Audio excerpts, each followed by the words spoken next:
Hello everybody and welcome back to the Backlog channel. And this was a topic I wasn't really sure if I wanted to talk about, but really looking into it, I think it is important to talk about, and I kind of want to get my opinion out there about it because it's a little different from everyone else's. Everyone else is seeming to really hate what I'm about to talk about. I'm kind of neutral on it, and I kind of want to talk about why I don't think it's as bad as everyone's really making it out to be. I do want to talk about the negatives and the positives, because there's definitely both on each side, and I can see why both. But let's just get right into it, because there's no time to waste. The Switch 2 is already very close to the Switch 1 in how it looks and how it works. It's a hybrid console still. There's not a whole lot of outside gimmicks that you wouldn't know. There's not really anything that you'd see on this console that would really differentiate it from the Switch 1. If you were to take 20 steps back from both consoles side to side, squint really hard, and not know that the Switch 1's gonna have neon colored Joy-Cons and the Switch 2's going to have gray Joy-Cons, I bet you wouldn't really be able to tell the difference between the two consoles. Now, with that being said, the same idea starts to come to the surface when you're talking about the game cases and the game cards of the Switch 2. Now, they could have taken a few routes with this. Nintendo could have been like, it's so close to the Switch 1, we might as well just still use Switch 1 game cases, spend the same amount of money, we already have a lot left over from Switch 1 games. It's been, 8 years since we've been using these cases. We could just keep the same cases since it's such a close console. It wouldn't make a big deal. But they did want to change how they looked, so I'm going to put up on the screen right now what a copy of Mario Kart World physically will look like in the case. Now if you notice, the plastic on the outside of the case is now red instead of clear. I'm going to put a picture of the Switch 1 game right next to the picture of the Switch 2 game, just to give a little comparison between the two. They look pretty similar from the outside, except the red plastic casing, which I think, personally, is a good change. I think clear casing with the red spines, it didn't match very well for the Switch 1. And I think just matching the plastic to the kind of spine color is definitely a good move on a shelf. It will make the Switch 2 games look different compared to the Switch 1 games. I like how they're matching the theme. Now, appearance-wise, there's one other big change. If you notice on the Switch 1 box art of any game, for the most part, you'll see a little Switch logo in the top left and a tiny little blurb, a little tiny box in that top left corner.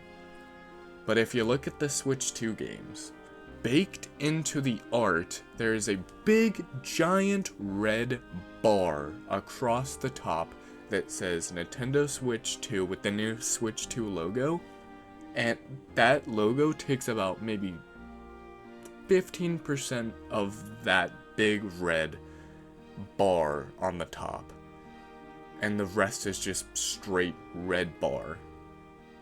I would say, being nice, this big giant red bar, being as nice as I possibly can, probably takes about 10% of the box, the front of the box. It probably takes about 10% of it, if not more, but I'm just gonna be nice and round it down to about 10%. Now please tell me why we need a giant red bar that kinda matches the plastic color, but not really. It's definitely a brighter shade of red, less clear, so it doesn't fully match. Why do we need that huge bar to take up 10% of where box art could be, smushing the image down to a smaller size. Why does this need to happen? The logo of the Switch 2 is as big as the ESRB rating in the bottom left. Why does it need to be set on top of this giant bar that has nothing else on it? Now, you could say, Brayden, the Wii U box art had the Wii U logo right in the middle, and then had a huge blue bar on the top. Same for the Wii. It had in the top left, or top right, I can't remember, it had the Wii logo, on top left or top right, and then it took up the whole top of the box as well.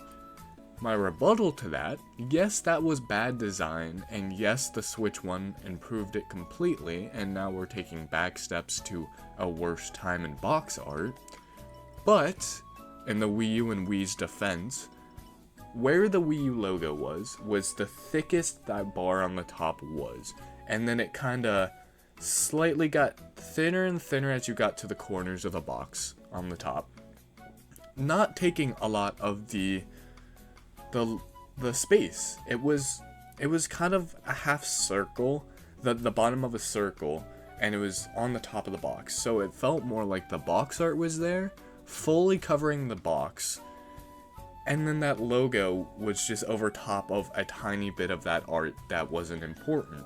Same with the Wii.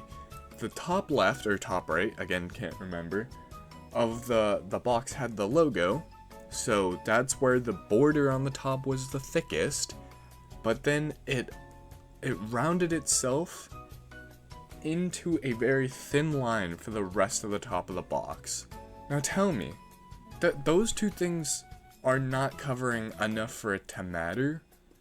The Switch 2 box art does not need to have all of this red border covering the whole front of the box, covering a whole bunch of the art. I can see maybe putting the logo in the middle, very much differentiating the box art from the Switch 1. Instead of putting it in the left, put it in the middle, sure. Make it a box or a circle of red around that logo and leave the rest to the box art. There's no need for there to be this giant, ugly eyesore of a bar on the top covering the box art. So not even covering the box art, squishing down the box art to a smaller size. And to some people, this might not matter. It might not be that big of a deal. But to collectors, it definitely will be. It's one of those situations where it's unnecessary, and it will, for collectors, it's a big deal. They like their box art. They don't like to look at the logo and a huge giant red bar. They like to look at the box art. That's why collectors collect. They like how it looks. So this is a big deal. I mean, in the grand scheme of things, the game's gonna be the same.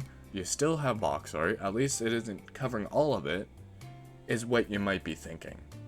But when you move along, and I'll put up a picture of this, to Switch 2 Edition games, then that's when it starts to get even worse. Looking at this copy of Metroid Prime 4 Beyond, Nintendo Switch 2 Edition specifically, what do you see on the bottom of the box? Something that shouldn't be there. This is a little blurb that has details, a whole paragraph of details in English and Spanish, and a website, and a QR code talking about what a Nintendo Switch 2 Game Edition is. Now, this is something that used to be information that'd be on the back of the box, so that way it wasn't covering up any of the box art. It does make sense why Nintendo is doing this. There is definitely a reason for it. They want people to know the difference between Switch 1 and Switch 2 games. They don't want people to buy a Switch 2 game for the Switch 1 and be confused why it won't work. They don't mind if you buy a Switch 1 game for the Switch 2 because it'll still work, you just have to buy the upgrade pack. But, I mean, it's still just like, collectors are getting maybe a fourth of Samus's face now. The logo on the top, with the big red bars taking about 10%, maybe even 15%. Let's just say 15% in this case. The bottom bar is now taking 10%, and the logo and the Switch 2 edition, little blurb at the bottom, is taking about 30%. Now, doing the math, that's 10 plus 15, that's 25, and then 30. That is 55% of the box that is covered up by information having nothing to do with the box art or any art from the game. It just makes the whole box complicated and too overstimulating and just cramped. It just doesn't work. It shouldn't be like this. You can barely see. If you look, I'll put up a comparison picture of the Switch 1 version of Metroid Prime 4 Beyond. You can see all of Samus's body in that one. You can see it looks like a full box art of Samus. In this one, you can only see her chest up to her head, and even that looks cramped. It just looks bad.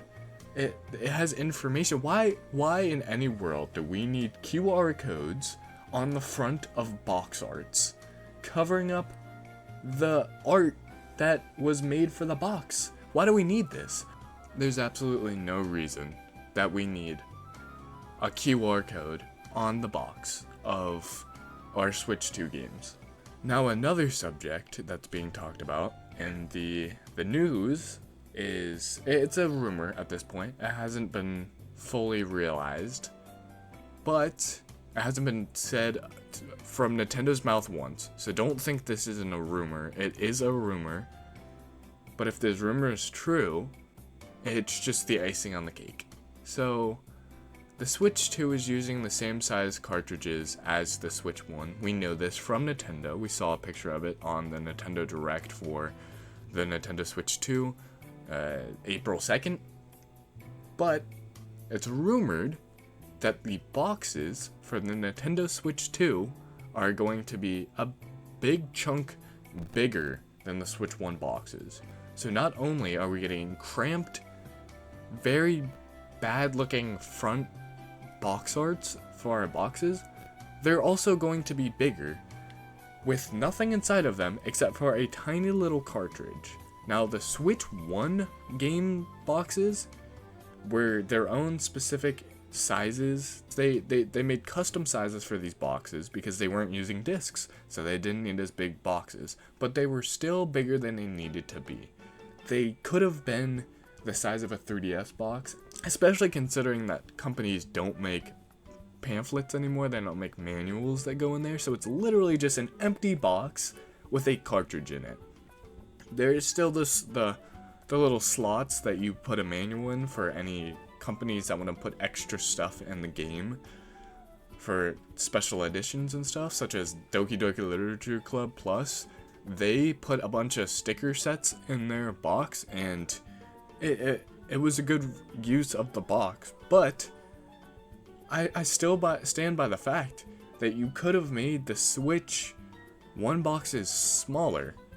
Now, if the Switch 2 boxes are going to be having the exact same type of content in them, they're going to have the exact same size cartridges, tell me, why do we need boxes that are bigger than the Switch 1 ones that were too big to begin with? It's absolutely unnecessary, and it doesn't need to be a thing. So overall, this is more of a negative thing, but I think the red plastic of the cases really give it a little bit more flavor, make it look a lot more different. The clear was kind of boring and bland, but it was the Switch 1's kind of flavor. The Switch 2, it just feels like a bigger, better version of the Switch 1, so having nicer boxes that are pretty similar, but different color, just a few different tweaks, it is nice, except that some of the tweaks are not great. So overall, I think this is not that great of a thing, but I think I'm pretty neutral on the idea of new boxes. I think the red casing really does make it look nice. And yeah, that's all I really got to say about it. I'm not a big fan of I'm really not a big fan of the Switch 2 editions. And yeah, thank you everybody so much for watching. See you in the next video, and bye bye.